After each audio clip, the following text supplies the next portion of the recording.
A Cowboy Christmas Carol by Melinda Curtis. Prologue. September. And no pressure. No pressure. Steady now, Tate, Ryan Oakley told his muttering twin while guiding his fidgety mount Susie into the heeling side of the team roping box. How Ryan heard Tate amid the noise of the rodeo was a mystery only explained by the twin bond. Next up in the team roping competition are the Oakley brothers. The announcer's voice boomed in the covered arena. Tate muttered about pressure again. Ryan reminded him to be steady again. And the announcer carried on. Riding the header side is Tate, leaving the heeling to Ryan. These two are each in the running for third place in the Prairie Circuit and have an opportunity to beat out the Cole brothers. It all comes down to this last run. Yep. It did. Ryan and Tate had never gotten this far before. They were hungry for a place in the top 3. Third place in the Prairie Circuit meant there'd be a national postseason, big purses and high-paying endorsement opportunities.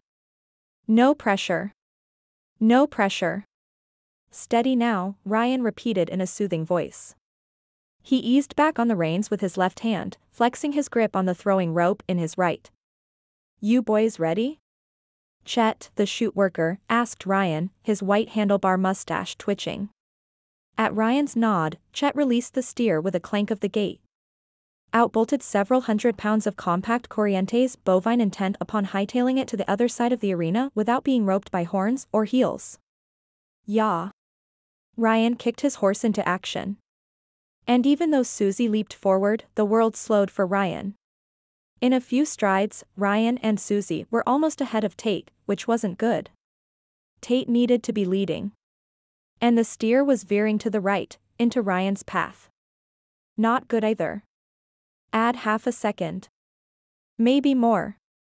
Neither one of them could afford more than that. Ryan couldn't throw his rope around the steer's heels until Tate landed his around its horns. They may call the competition team roping, but they each were timed separately. Ryan reined in his mount slightly, adjusting his speed to Tate's pace. The steer adopted a drunken weave. Ryan and Tate closed ranks around him, straightening his path. Throw the rope, Tate. Too many seconds were ticking past. They were thundering toward the arena's midline. Throw the rope, Tate. Finally, his brother gave it a toss.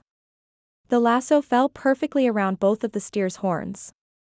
Ryan was aware of Tate tying off, backing off, slowing the steer. But his body was switching to instinctive mode, feeling, not thinking. The twirl of his rope, the rhythm of the steer's heels, his lungs filling with air, his muscles bunching, gathering strength. Ryan let the rope fly. It was a good throw. A perfect throw.